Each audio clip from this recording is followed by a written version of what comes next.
Guys, कैसे हैं आप? उम्मीद करते हैं आप सब खैरियत से होंगे, खुश होंगे और हमारी दुआ है कि हमेशा खुश रहते और मुस्कुराते रहें। मेरा नाम है रहमान अनवर और मैं हूं मोहम्मद और मैं मुजफ्फर इकबाल और देखने जा रहे हैं पीएम मोदी जी का इंटरव्यू। तो करते वीडियो स्टार्ट और देखते हैं भाई। दुनिया के सर्वाधिक लोकप्रिय नेताओं में से एक, बहुत बहुत स्वागत है आपका आज तक पर। नमस्कार, आज तक के दर्शकों को नमस्कार। गंगा का ये किनारा है जहां से हर हर महादेव के नारे लग रहे हैं, तो नरेंद्र मोदी जी के लिए भी नारे लग रहे हैं। मां गंगा के साथ, काशी के साथ आपका ये जो रिश्ता है वो क्या कहलाता है? नामांकन का मौका है, पूजा पाठ करके मां गंगा को प्रणाम करके आप आ रहे हैं। एक तो आज दो अवसर हैं, गंगा सप्तमी है और इसी दिन मां गंगा का प्राकट्य हुआ था और यही दिन है जिस दिन शिवजी ने उसका जो रौद्र रूप था उसको अपनी जटाओं में समा लिया और फिर धीरे धीरे धीरे धीरे जनहित में मां गंगा को प्रवाहित किया। धरती पर आने में तो देर लगी थी, लेकिन प्राकट्य महोत्सव था आज, तो ऐसा एक शुभ अवसर है। दूसरा, मैं अनुभव करता था जब पहली बार मेरी पार्टी ने मुझे यहाँ चुनाव लड़ने के लिए कहा, तो मैं कह रहा था कि भाई, और साथ रूप से मेरे मन में निकला था तो मां गंगा ने बुलाया है। लेकिन 10 साल का मेरा जो यहाँ से नाता रहा है, तो मेरी एक पुरानी दुनिया थी, उससे उसने मुझे लिंक कर दिया और फिर मैं एक बार गंगा की गोद में समा गया।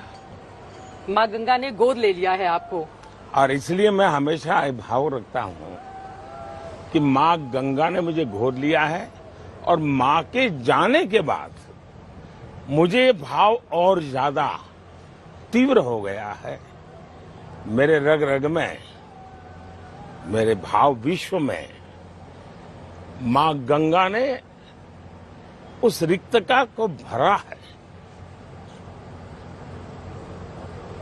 मां को याद करते हुए आप इतने भावुक हो रहे हैं प्रधानमंत्री जी।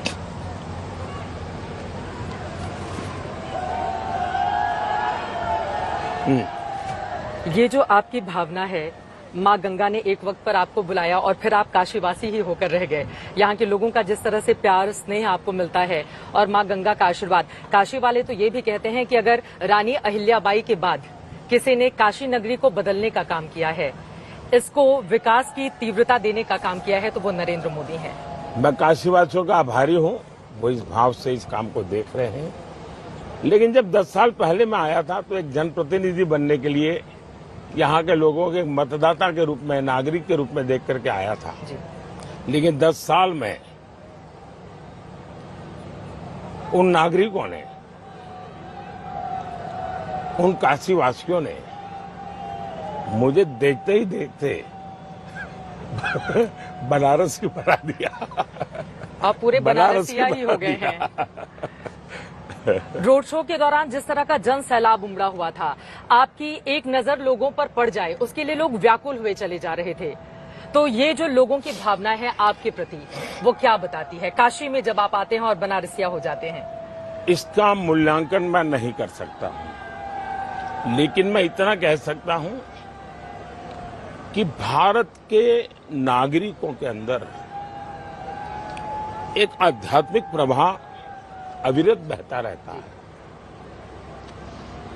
और वही भारत की आत्मा है। वो अलग अलग लोगों के व्यवहार में किसी न किसी रूप में प्रकट होती है।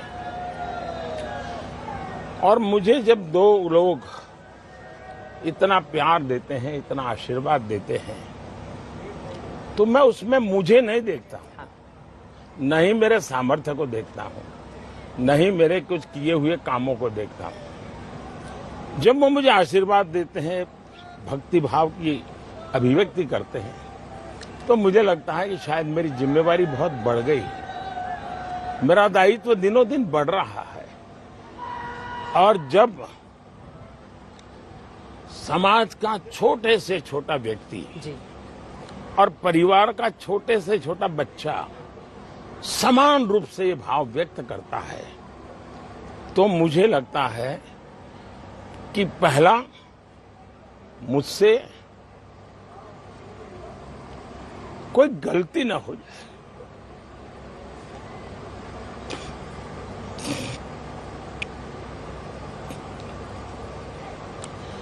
दूसरा, मेरे मन में भाव रहता है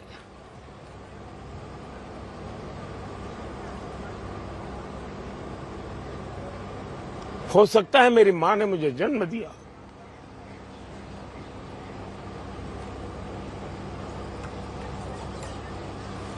देखिए इसको क्या कहूंगा मैं।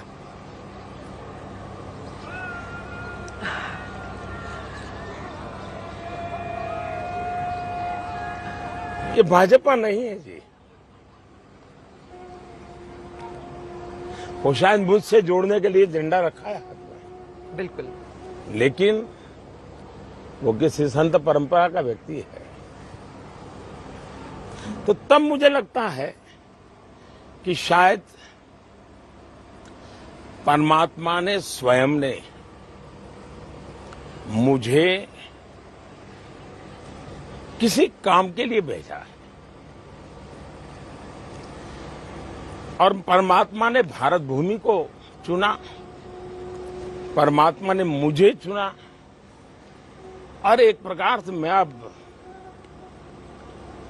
सारे बंधनों से विरक्त होकर के हर काम को परमात्मा की पूजा समझ करके करता हूं, ईश्वर की आराधना समझ के करता हूं।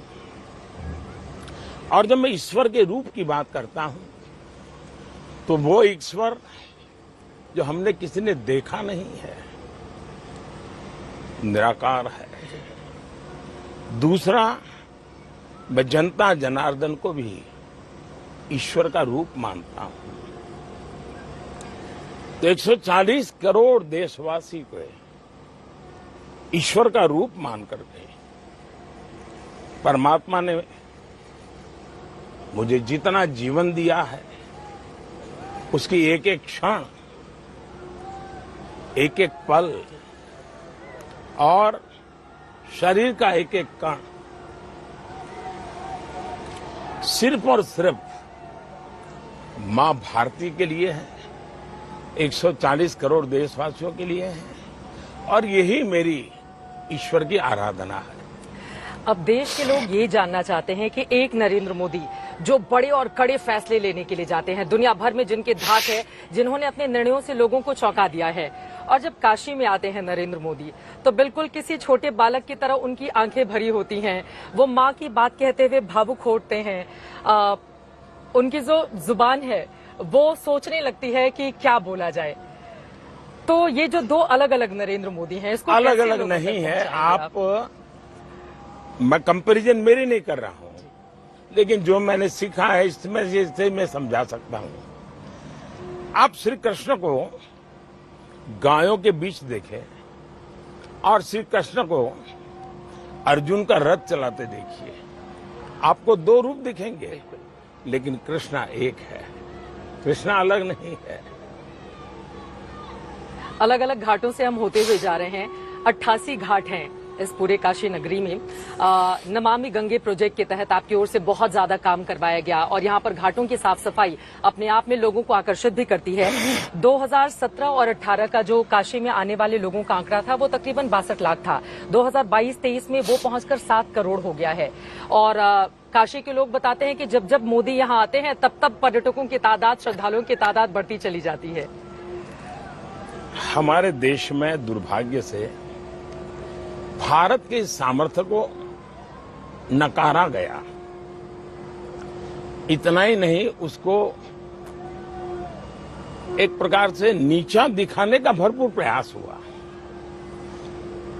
140 करोड़ का देश, हर बेटे की इच्छा रहती है कि मैं मेरे माँ बाप को गंगा स्नान कराऊंगा, मेरे माँ बाप को 4 धाम की यात्रा कराऊंगा।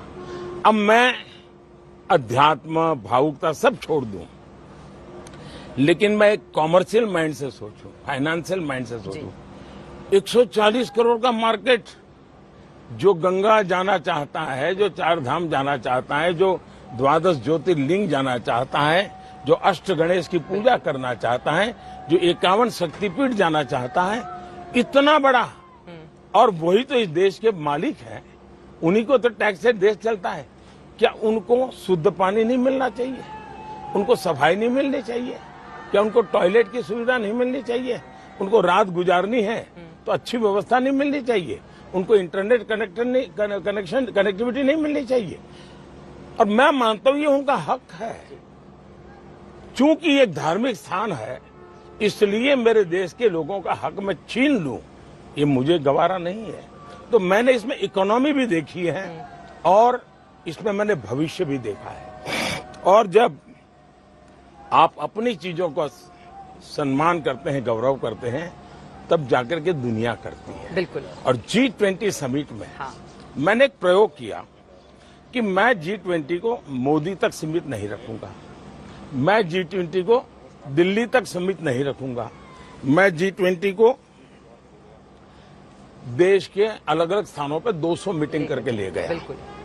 और उसका परिणाम ये हुआ कि G20 का काम तो हुआ, लेकिन दुनिया को, और सारे डिसीजन मेकिंग लोग आते थे यहाँ, करीब 1 लाख लोग आए थे। दुनिया के महत्वपूर्ण देशों के निर्णय प्रक्रिया के जो महत्व के लोग होते हैं, करीब 1 लाख लोग आए थे। बिल्कुल। और उन 1 लाख लोगों ने ये सारा देश देखा, तो उनको जो दिल्ली के बाहर, उनको लगता अच्छा ये देश ऐसा है, इतना विविधताओं से भरा हुआ है।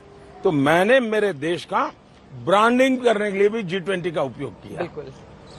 विश्व के कोई नेता आते हैं, मैं उनसे गंगा आरती करवाता।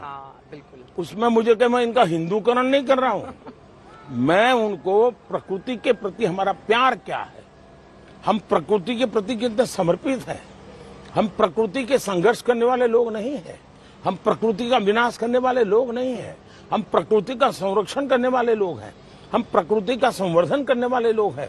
और दुनिया जो ग्लोबल वार्मिंग की चिंता करती है ना, मैं गंगा आरती करा करके उनको सिखाता हूं कि ग्लोबल वार्मिंग की समस्या का समाधान इन प्रकृति के प्रति भक्ति में है। और उसका असर भी हम सब लोगों ने देखा है। फिलहाल अलग अलग हिस्सों से गुजरते हुए हम चले जा रहे हैं। आगे बाबा विश्वनाथ का वो धाम आ जाएगा जिसका कायाकल्प करने का काम आपकी ओर से किया गया, और 70,000 लोग एक बार आके वहां पर दर्शन कर सकते हैं, इतना भव्य बनाया गया है। तो बाबा विश्वनाथ का आशीर्वाद 400 पार के लिए मिल रहा है क्या? एक तो मेरा मूलतः ये फिलॉसफी चिंतन है कि अब जैसे मेरे यहाँ गुजरात में जाएंगे तो बलसाड़ के दूर जंगलों में एक आदिवासी मंदिर है, आदिवासी लोग वहां आते हैं, मोगरा और समथिंग नाम है, मैं भूल गया, और लाखों लोग आते हैं, एक टॉयलेट नहीं। वो जब पेड़ के नीचे सोते थे तो मैंने सबसे पहला उसको रिनोवेट किया था। ठीक है। तो अब से मुझे लगा ये एक बड़ी ताकत है, और एक प्रकार से आदिवासी समाज ने मुझे प्रेरणा दी जी। दूसरी एक घटना मेरे लिए बड़ी इमोशनल हो गई। मैं जब 2017 का यहाँ असेंबली का चुनाव था तो मेरा यहाँ काशी में रोड शो था, और दूसरे दिन मेरी सोमनाथ में सोमनाथ ट्रस्ट की मीटिंग थी। बिल्कुल। तो मैं यहाँ काशी रोड शो करके रात को गुजरात जाकर के सोना था, तो गांधीनगर गया जी। तो मैंने सोचा मेरी माँ का, मेरे भाई के यहाँ रहती, रास्ते में घर पड़ता है, तो मैंने कहा मैं माँ को देर हो गई लेकिन माँ को पैर छू करके जाऊंगा। तो माँ के पास गया और माँ को मिलता था, पहला सवाल रहता था 8 बजे सुबह मिलो तब भी, दोपहर को मिलो तो भी, रात को मिलो, खाना खाया, ये पहला सवाल माँ का। फिर कहाँ से आए हो? मैंने कहा माँ मैं काशी से आया। अच्छा तुम काशी गए थे? मेरे लिए आश्चर्य था, उस समय उनकी उम्र 93-94 होगी। उन्होंने कहा तुम वो काशी विश्वनाथ जाते हो कि नहीं जाते हो? मैंने कहा माँ तुम्हें काशी विश्वनाथ शब्द कैसे याद है? बोले नहीं मैं गई हूँ। बोले 40-50 साल पहले गई थी, तेरे पिताजी ले गए थे। तुम बोले वही मंदिर ना जो लोगों के घरों में जैसे जाते हैं, गलियों में जैसे किसी घर में जा रहे हैं मिलने के लिए, और फिर पता चलता है तो मंदिर है। तो बोले अभी भी ऐसा ही है क्या? मैंने कहा हाँ माँ ऐसा ही है। तो क्या तुम क्यों बैठे हो, क्या करते हो तुम? तो मुझे पूछा। मैंने कहा मैं वहीं से आ रहा हूँ और तुम्हारे लिए प्रसाद देने आया हूँ। और मैंने कहा मुझे सुबह यहाँ से सोमनाथ जाना है। नहीं बोले वो तो मुझे बराबर याद है। ऐसा है बोले किसी के घर में जैसे गली में जाते हैं ऐसा है। मेरी माँ पढ़ी लिखी नहीं थी, उनको ये विश्वनाथ याद रहना, उनको पूरा दृश्य याद रहना 40-50 साल के बाद। वैसे मेरी माँ की मेमोरी बहुत शार्प थी, आखिरी तक मैंने देखा बहुत शार्प थी। तो एक और दूसरा मेरी माँ के एक वाक्य मुझे ये मैं कभी भूल नहीं सकता। और वही माँ जब 100 साल की हुई और उनका 100 का जन्मदिन था जी। तो मैं माँ के पैर छूने गया था। हम कभी जन्मदिन वगैरह तो मनाए नहीं जीवन में। तो माँ ने कहा, मैंने माँ को कहा माँ मैं मेरे लिए तो कुछ कहो तो मैं क्या करूं। तो मेरी माँ ने एक जो वाक्य कहा है, शायद बड़े बड़े पंडितों के लिए भी बड़ा मुश्किल होगा। ज्यादा वो बोली नहीं, उसने कहा देख भाई 2 चीजें ध्यान रखा। अच्छा इसके साथ मैं एक और बात करता हूँ। मैं पहली बार जब मेरा मुख्यमंत्री बनना तय हुआ तो मैं दिल्ली से गुजरात गया, तो मैंने सोचा पहले माँ को मिलके बताऊं कि मेरी नौकरी बदल रही है। तो मैं गया माँ को कहा, मैं माँ मैं अब गुजरात आ रहा हूँ। आपने कहा नौकरी बदल रही है। तो माँ के पास गया जी। मैंने कहा माँ मैं अब गुजरात अच्छा तुम गुजरात आ जाओगे। हाँ। तो उनकी खुशी यही थी कि मैं गुजरात आ रहा हूँ। फिर मैंने कहा मुझे ऐसा एक काम मिला है तो मैं काम करूँ। अच्छा तो बोले एक काम देखना। हाँ। गुजराती में शब्द है लांच, रिश्वत के लिए बोलते हैं। बोले देखिए 2 काम जरूर करो, लांच लेना नहीं और गरीब को भूलना नहीं। ये 2 बातें कही। 100 साल के उम्र के समय इतने साल मुख्यमंत्री इतने साल प्रधानमंत्री रहने के बाद गया तो माँ को मैं मिलने गया 100 साल की उम्र पे। मैंने कहा माँ आज 100 का जन्मदिन है, मुझे भी तो कुछ आप आदेश दीजिए। तो माँ ने कहा देखो भाई 2 काम संभाल के करो। मैंने कहा क्या? एक काम करो बुद्धि से, जीवन जियो शुद्धि से। तो मैंने मेरे भतीजे को मैंने कहा टैप कर लो भाई। ये वाक्य कोई कभी भी नहीं निकाल सकता है। तो ये दोनों चीजें मैं जोड़ के देखता हूं कि उनके अंदर एक सातत्य था, एक विरक्त भाव था और वो अपने बेटे को अपनी पर्सनल प्रॉपर्टी कभी मानती नहीं थी। पर्सनल प्रॉपर्टी कभी नहीं माना उसने मान के चली कि ठीक है मैंने जन्म दिया है, देश के लिए काम करेंगे। अब देखिए मैं गांधीनगर में रहता था, मेरी माँ 2 किलोमीटर दूर एक कमरे वाले घर में रहती थी। मैंने कहा माँ यहाँ आकर के अगर तुम रहोगी तो रह सकती हो, मेरे यहाँ सरकारी मकान है, कमरा है। उसने कहा भाई मैं तो रह लूंगी, तेरे काम का क्या होगा? मैं तेरे काम को बिगाड़ने के लिए नहीं हूँ। और वो नहीं आई। यानी उनके मन में रहता था कि उसका बेटा अपने दायित्वों को पूरा करे। बिल्कुल। और माँ के जीवन की अमिट छाप आप पर दिखाई भी देती है। और मौजूदा वक्त में हम सब जानते हैं कि माँ बहनों का प्यार दुलार आपको कितना मिलता है। कहीं भी आप जाते हैं बड़े बड़े होर्डिंग्स और पोस्टर लेकर लोग आ जाते हैं। आंसुओं की बौछार सी हो जाती है जब माँ बहनें आपको अपने पास देखती हैं। तो इसका इम्पैक्ट किस तरह से देख रहे हैं? और मुझे लगता है कुछ ऐसे राजनीतिक सवाल मैं जरूर करूं क्योंकि आपके विरोधियों के बड़े सारे सवाल हैं आपके लिए। तो मैं अब आ जाती हूं, उत्तर प्रदेश में हम हैं। आपने भव्य रोड शो कर लिया है और यूपी की 2014 में 71 सीटें हमने देखी थी, आपने जीती थी 2014 में 62 सीटें 2019 में जीती थी। अब 2024 के लिए क्या है लक्ष्य उत्तर प्रदेश को लेकर आपका? हम 400 पार के लक्ष्य को लेकर के चल रहे हैं और ये 400 पार ये देश ने कहा है हमको करने के लिए और देश इस मेरे भावना को और देश के आदेश को एक बराबर से ट्यूनिंग है। जी। उत्तर प्रदेश तो खैर हमें भरपूर आशीर्वाद देगा ही देगा। हाँ। कोई कमी नहीं रहने देगा। कांग्रेस का खाता भी नहीं खुलेगा। यहाँ पे खाता भी नहीं खुलेगा कांग्रेस का खाता भी नहीं खुलेगा। रायबरेली से तो राहुल गांधी मैदान में है। वो मीडिया के लिए बहुत महत्वपूर्ण परिवार है और मीडिया के लोग उस परिवार को बहुत संभाल भी रहे हैं और शायद उनकी कुछ मजबूरियां रही होगी पिछले 7-8 साल में, तो वो संभाले, मुझे उसके लिए कुछ कहना नहीं है। मैं तो जमीन का आदमी हूँ, गरीब माँ का बेटा हूँ। और ये भी कह रहे हैं आप 40 सीटों के आसपास रहेगी कांग्रेस, तो क्या दक्षिण भारत से उसका सुपड़ा साफ होने जा रहा है? मतलब राजनीतिक मैं पंडित इस तरह साफ के मानता सवाल हूँ पूछ रहे हैं। कि वो वायनाड क्यों छोड़ना पड़ा उनको, क्यों भागना पड़ा? वो पराजय देख चुके हैं। और वायनाड से भागने के बाद रायबरेली आने के निर्णय के पहले उन्होंने अपनी भाषा, टोन बहुत ही तीखा कर दिया है और अनाप शनाप चीजें बोल रहे हैं। तो केरल ने उनको बहुत सबक सिखा दिया है। केरल शायद उनको पहचान गया है। उत्तर प्रदेश के लोगों ने हमेशा, चलो भाई बड़े उदार चरित लोग हैं यहाँ के, तो उन्होंने चलाया। अब वो कहते तुम हमें दगा दे करके भाग गए थे, चलो भाई अमेठी से हार गए, एक बार भी आए थे क्या? मान ली हार गए, एक बार भी आए थे क्या? यहाँ सपा के साथ हैं वो। ऐसा है, किसके साथ है? वो पहले भी सपा, बसपा, कांग्रेस तीनों निकल चुके थे। ये दो नौजवान भी पहले रील उतारते थे ट्रक पे चढ़ करके, काली बंडी पर जैकेट पहन करके। लेकिन उत्तर प्रदेश की जनता इन दोनों को पहचान गई है। और उत्तर प्रदेश की जनता ये परिवारवाद को स्वीकार नहीं कर सकती है। उसने देखा है कि और एक अल्टरनेट मॉडल है जो उत्तर प्रदेश के जीवन को बदल पाता है।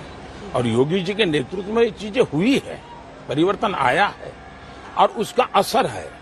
और मुझे याद है जब मेरी माँ ने मुझे कहा था ना कि ये काशी का, तो मैंने कहा माँ मैं कुछ नहीं कर पाया क्योंकि यहाँ सपा की सरकार है, तो उनको मालूम नहीं था सपा क्या होता है। लेकिन मैं कहा ये चुनाव में हम जीतेंगे, उसके बाद मैं कर पाऊंगा, क्योंकि हमें मालूम है। तो लोगों को पता है कि यहाँ बीजेपी की सरकार होना, दिल्ली में बीजेपी की सरकार होना उत्तर प्रदेश का सबसे उत्तम भाग्य है। काफी इंटरेस्टिंग था यार। बिल्कुल यार, ये पॉडकास्ट काफ़ी एक इंटरेस्टिंग भी है और ऊपर से काफ़ी एक ना ख़ास भी है, क्योंकि एक बहुत एक स्पेशल जगह पर एक इंटरव्यू किया गया है। और अगर यहाँ पर देखा जाए तो पीएम मोदी के पीछे देख लें कि एक वैसे ही काम हुआ नज़र आ रहा है कि गंगा जल कितना एक साफ़ है और कितनी चीज़ें क्लियर करके रखी गई हैं। ऐसे एक खूबसूरत काम हुए हैं वहाँ पर। लेकिन एक उनकी बातों पर आ जाए तो ज़ाहिर सी बात है, अब एक रोड शो करना, इंटरव्यू करना, डेली देख रहे हैं कोई ना कोई 1 आवर प्लस आ ही जाता है जो हम देख रहे हैं यार। काफ़ी ज़्यादा अब एक प्रेशर है, एक मीडिया का, एक सब लोगों का, सबको मैनेज करना उनके लिए मुश्किल ज़रूर है। लेकिन फिर भी वो यार अपना मेहनत कर रहे हैं, अपना लगे हुए ज़रूर हैं और देखेंगे आगे। बाकी भाई काफी एक अच्छा इंटरव्यू लिया गया, क्योंकि एक मतलब के एक घाटों से भी गुजर रहे हैं और टोटल एक 88 घाट हैं जिसमें मतलब कि वो एक घूम कर जा रहे हैं। और अगर देखा जाए ना तो भाई पीएम मोदी जी ने काफ़ी उधर काम करवाया। जैसे वो भाई एक ऑलरेडी बता रहे हैं कि मतलब कि एक घाट बनवाया जिसमें 70,000 बंदा एक मतलब के शरण में कर सकता है, एक अपना पूजा वगैरह और हर चीज़ है। लेकिन अगर एक इंटरव्यू पर आए तो आज पीएम मोदी जी ने काफ़ी एक बड़े एक मतलब के किस्से सुनाए हैं, जिसमें एक थोड़े से एक उनके माता के रिलेटेड थे और एक मतलब के जैसा उनका एक काशी के साथ एक जोड़ है वो उन्होंने एक अपने एक शेयर की फीलिंग, वो काफ़ी एक अच्छा था उनका। नहीं ऐसे है, लेकिन भाई जिस तरह एक इंटरव्यू उन्होंने ऑर्गेनाइज किया ना, वो एक बहुत अच्छा तरीका था। क्योंकि एक तो यहाँ पे पीछे देख लो, लोग कोई एक स्पेशल नहीं था कि मतलब लोगों को इनवाइट या ये वो देख लो, फिर भी लोगों का एक पीछे से प्यार आवाज़ें आ रही थी हैं। लेकिन देखो ना, उन्होंने एक जो भी अच्छे काम किए इधर वहाँ पे, लेकिन ये एक थोड़ा सा इमोशनल था उनका, थोड़ा सा जिस तरह, क्योंकि यहाँ पे ये एक ऐसी जगह जहाँ पे आके थोड़ा सा डीपली चीज़ें जो है ना वो बंदा बोलता भी है, एक फील भी करता है। क्योंकि एक जो बंदे का एक असल काम होता है या जो कर्तव्य होता है ना, उसको यहाँ आके फील होता है कि मैंने क्या क्या एक शपथ लिया है, क्या क्या मैंने आगे लोगों के लिए बेहतर करना है। तो ये चीज़ें यहाँ पे आके काफ़ी एक फील होती हैं। और उसके अलावा उन्होंने भाई एक जिस तरह एक G20 का एक वाक़या सुनाया कि हमारी कोशिश थी कि हम पूरे मुल्क में ये चीज़ें करते ताकि लोगों को थोड़ा सा एक लोगों को पता भी चले एक मुल्क के बारे में, और उसके अलावा मुल्क के लिए भी वो ज़रूरी था। बाकी एक अच्छा इंटरव्यू था। नहीं बाकी जैसा एक बता रहे थे ना कि जब एक दिल्ली के सामने भाई वो आए और उन्होंने माहौल देखा तो उन्होंने सही बात की है कि ये इंडिया था जिसके बारे में हमें मतलब कि एक गलत इन्फॉर्मेशन जाती थी, उनके एक बैड इमेज जाता था, तो वो कम से कम उनका क्लियर हुआ है, वो उन्होंने बात क्लियर। 1 लाख बंदा आया वो था जिन्होंने देखा था यार। तो उम्मीद करते हैं आपको वीडियो पसंद आएगी। अगर पसंद आए वीडियो को लाइक, चैनल को सब्सक्राइब जरूर कीजिएगा। तब तक के लिए अल्लाह हाफ़िज़।